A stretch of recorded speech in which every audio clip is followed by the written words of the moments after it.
오늘 우리는 팔복 강의 13번째 시간으로 화평하게 하는 자는 복이 있나니라는 제목의 말씀을 나누려고 합니다. 전해지는 말씀 가운데 하나님의 은혜가 있으시기를 바랍니다. 아멘. 오늘 본문에서 예수님께서는 화평하게 하는 자는 복이 있나니 라고 말씀하십니다. 이 말씀은 예수님께서 팔복 중에 대상을 상정하고 계신다는 점에서 특징적인 말씀입니다. 이제까지 팔복을 말씀하시면서 예수님께서는 심령이 가난한 자는 복이 있나니 라고 하셨고, 애통하는 자는 복이 있다고 하셨습니다. 또한 온유한 자, 의에 줄이고 목마른 자, 긍휼히 여기는 자, 마음이 청결한 자, 그리고 우리가 다음에 다루게 될 의를 위하여 박해를 받은 자 역시 다 마찬가지였습니다. 다른 본문들은 대상을 간접적으로 상정하고 있기는 하지만 직접적으로 어떠한 대상을 상정하거나 필수적으로 대상이 요청되는 말씀이 아니었다는 것입니다. 그러니까 심령이 가난한 자는 복이 있나니라고 하실 때 우리가 그 말씀을 들을 때 심령이 가난한 자 그 자체에 초점을 맞추게 됩니다. 그러니까 이게 어떠한 차이가 있느냐 하면, 만일 오늘 말씀 역시 예수님께서 다른 본문들과 같은 결에서 말씀을 하시고자 하셨다면, 예수님께서는 대상이 요청되거나 대상이 필수적으로 상정되는 방식이 아니라 다른 본문들과 동일한 방식으로 화평한 자에게는 복이 있나니 라고 하셨을 거라는 것입니다. 그런데 오늘 본문에서 예수님께서는 화평한 자가 아니라 화평하게 하는 자라고 말씀하십니다. 심령이 가난하게 하는 자, 애통하게 하는 자, 의에 줄이고 목마르게 하는 자라고 말씀하시지 않으셨는데, 오늘 본문은 화평한 자가 아니라 화평하게 하는 자에게 복이 있나니 라고 말씀하십니다.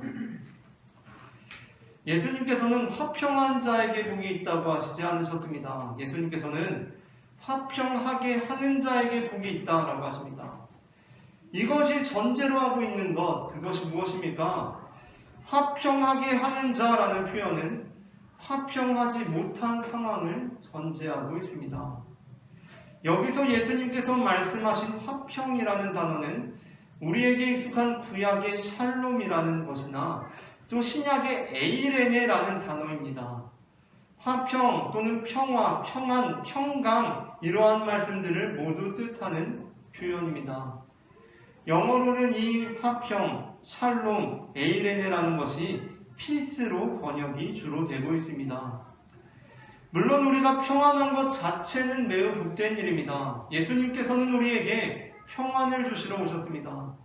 그런데 예수님께서 우리에게 주시는 그 평안이라는 것이 무엇입니까? 예수님께서는 그것이 세상이 줄 수 없는 평안이다 라고 말씀하십니다. 요한복음 14장 27절 말씀입니다. 다 함께 앞에 화면을 보시고 본문을 봉독하겠습니다. 평안을 너희에게 주노니 곧 나의 평안을 너희에게 주노라. 내가 너희에게 주는 것은 세상이 주는 것과 같이 아니하니라. 아멘. 예수님께서는 예수님께서 주시는 평안이 세상이 주는 평안과 다른 평안이다 라고 말씀하십니다. 이 말씀은 예수님 당시에 세상이 주는 평안이라는 것이 있었음을 나타냅니다. 그렇다면 세상이 주는 평안이란 무엇입니까? 그것은 바로 제국 로마가 기치로 내건 평안이었습니다. 평화였습니다.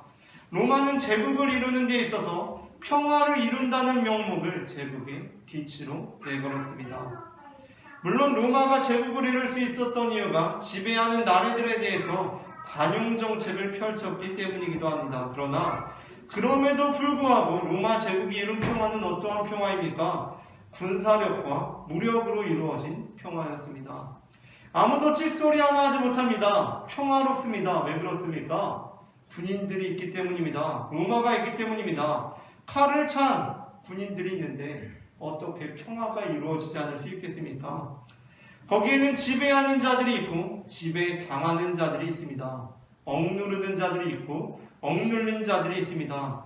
반면 예수님께서 주시는 평안에는 지배하는 자와 지배당하는 자가 따로 존재하지 않습니다. 이어지는 요한복음 15장 9절부터 12절에서 예수님께서 하시는 말씀입니다. 다 함께 합독하겠습니다. 아버지께서 나를 사랑하신 것 같이 나도 너희를 사랑하였으니 나의 사랑 안에 거하라. 내가 아버지의 계명을 지켜 그의 사랑 안에 거하는 것 같이 너희도 내 계명을 지키면 내 사랑 안에 거하리라. 내가 이것을 너희에게 이르면 내 기쁨이 너희 안에 있어 너희 기쁨을 충만하게 하려 함이라. 내 계명은 곧 내가 너희를 사랑한 것 같이 너희도 서로 사랑하라 하는 이것이니라. 아멘. 또한 예수님께서 평안을 너희에게 끼치노니 곧 나의 평안을 너희에게 주노라. 내가 너희에게 주는 것은 세상이 주는 것과 같지 아니하리라 라고 말씀하신 요한복음 14장에 앞서서 13장에서 예수님께서는 제자들의 발을 씻기신 후에 이렇게 말씀하십니다. 요한복음 13장 13절부터 15절까지의 말씀입니다. 합독하겠습니다. 그들의 발을 씻으신 후에 옷을 입으시고 다시 앉아 그들에게 이르시되 내가 너희에게 행한 것을 너희가 아느냐? 너희가 나를 선생이라 또는 주라 하니 너희 말이 옳도다. 내가 그러하다. 내가 주와 또는 선생이 되어 너희 발을 씻었으니 너희도 서로 발을 씻어주는 것이 옳으니라. 내가 너희에게 행한 것 같이 너희도 행하게 하려 하여 오늘 보였노라. 아멘. 예수님께서 우리에게 약속하신 평화는 지배하는 자들을 통하여 이루어지는 평화가 아니었습니다. 억누름과 군사력을 통하여 이루어지는 평화가 아니었다는 것입니다. 그것은 서로 사랑함으로 이루어지는 것이었으며 선생이 오히려 제자의 발을 씻어줌으로써 이루어지는 평화였습니다. 사도 바울 역시 교회가 어떠한 공동체가 되어야 한다고 말씀하고 있습니까? 사도 바울은 교회가 그리스도의 몸이 되어야 한다라고 말씀합니다. 고린도전서 12장 12절부터 27절까지의 말씀인데 조금 긴 말씀이지만 제가 한 절, 여러분이 한 절 교독해 보도록 하겠습니다. 몸은 하나인데 많은 지체가 있고 몸에 지체가 많으나 한 몸임과 같이 그리스도도 그러하니라. 우리가 유대인이나 헬라인이나 종이나 자유인이나 다 한 성령으로 세례를 받아 한 몸이 되었고 또 다 한 성령을 마시게 하셨느니라. 몸은 한 지체뿐만 아니요 여럿이니 만일 발이 이르되 나는 손이 아니니 몸에 붙지 아니하였다 할지라도 이로써 몸에 붙지 아니한 것이 아니요 또 귀가 이르되 나는 눈이 아니니 몸에 붙지 아니하였다 할지라도 이로써 몸에 붙지 아니한 것이 아니니 만일 온몸이 눈이면 듣는 곳은 어디며 온몸이 듣는 곳이면 냄새 맡는 곳은 어디냐. 그러나 이제 하나님이 그 원하시는 대로 지체를 각각 몸에 주셨으니 만일 다 한 지체뿐이면 몸은 어디냐. 이제 지체는 많으나 몸은 하나라. 눈이 눈더러 내가 너를 쓸 데가 없다 하거나 또한 머리가 발더러 내가 너를 쓸 데가 없다 하지 못하리라. 그뿐 아니라 더 약하게 보이는 몸의 지체가 도리어 욕이 나고 우리가 몸에 덜 귀히 여기는 그것들을 더욱 귀한 것들로 입혀주며 우리의 아름답지 못한 지체는 더욱 아름다운 것을 얻느니라. 그런즉 우리의 아름다운 지체는 그럴 필요가 없느니라. 오직 하나님이 몸을 고르게 하여 부족한 지체에게 귀중함을 더하사 몸 가운데서 분쟁이 없고 오직 여러 지체가 서로같이 돌보게 하셨느니라. 만일 한 지체가 고통을 받으면 모든 지체가 함께 고통을 받고 한 지체가 영광을 얻으면 모든 지체가 함께 즐거워하느니라. 너희는 그리스도의 몸이요 지체의 각 부분이라. 아멘. 예수님께서 이루신 공동체에는 위계가 있지 않았습니다. 지배하는 자들이 있고 지배당하는 자들이 있지 않았습니다. 물론 눈이 있고 손이 있으며 머리가 있고 발이 있습니다. 그러나 군사력으로 권력으로 무장한 자들을 통해서 이루어지는 평화가 아니라 서로가 서로를 돌보고 한 지체가 고통을 받으면 모든 지체가 함께 고통을 받고 한 지체가 영광을 얻으면 모든 지체가 함께 즐거워함으로 이루어지는 공동체였습니다. 그러한 면에서 주님이 주시는 평화는 세상이 주는 평안과 다릅니다. 아니, 사실 세상이 주는 평화는 평안도 아니요 세상이 주는 화평은 화평이 아니며 세상이 주는 평화는 평화가 아닙니다. 그것은 평화를 명목으로 내세우고 있을 뿐 그 안에는 억압과 폭력과 착취가 작용하고 있기 때문입니다. 우리는 보통 전쟁이 끝나면 평화가 찾아올 것이라고 기대합니다. 그러나 전쟁이 끝나고 찾아오는 평화는 대체로 다 반쪽짜리의 평화입니다.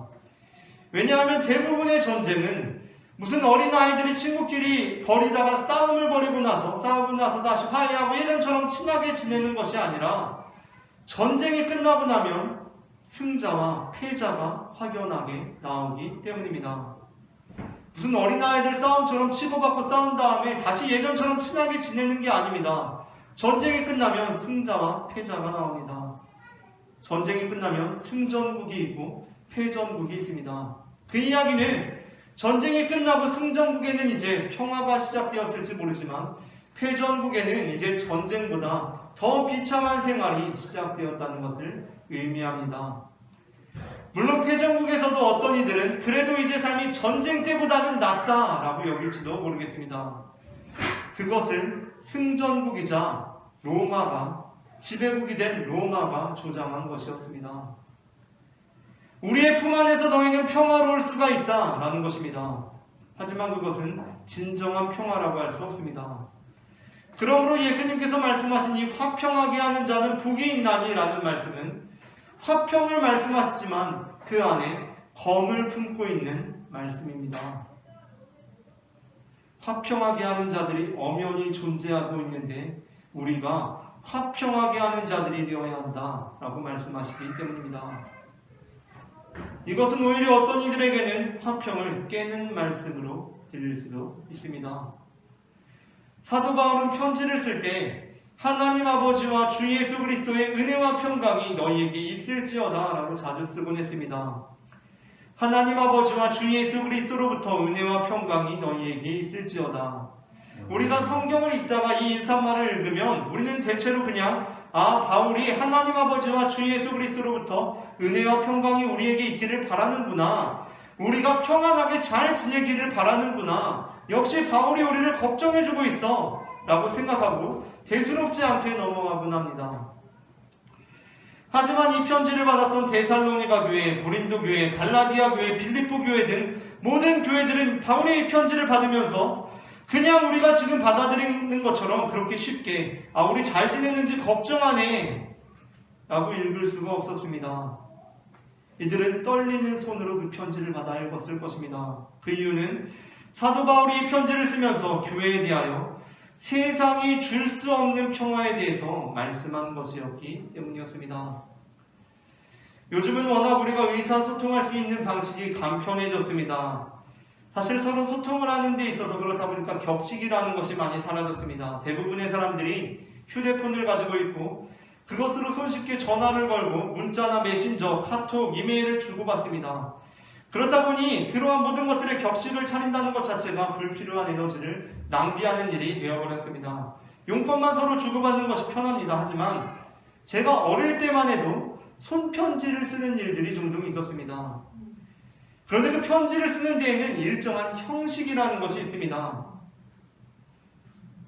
저 군대에 있는데 먹을 것 좀 보내주세요 라고 부모님께 쓰는 것은 매우 굉장히 격식을 갖추지 않은 편지 아닙니까? 그러니까 그냥 쪽지는 몇 글자 적어서 주면 그만이지만 편지는 그렇지가 않다는 것입니다. 편지에는 일정한 형식이라는 것이 있습니다. 일단 가장 간단하게는 받는 사람을 쓰고 마지막에는 보내는 사람을 적습니다.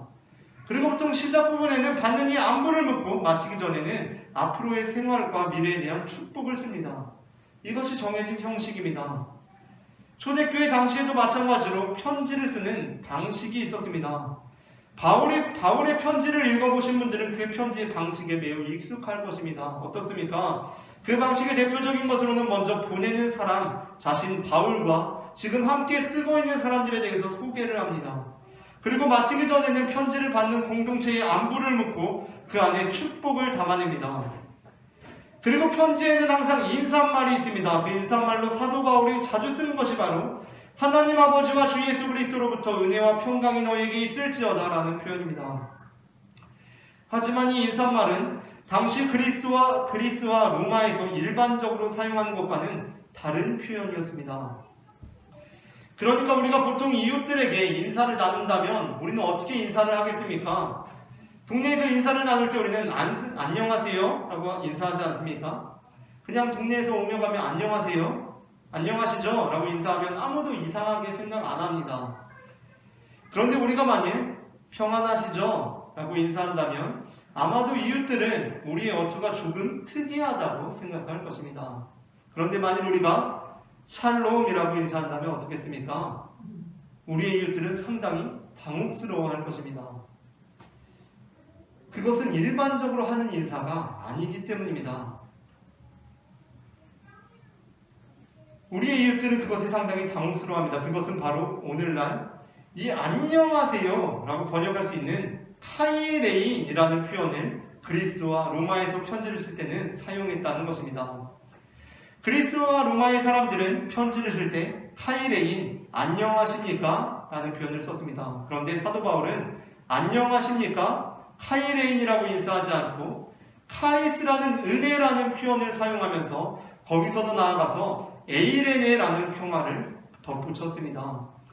이는 그리스와 로마에서는 사용하지 않은 바울만의 특이한 인사법이었습니다.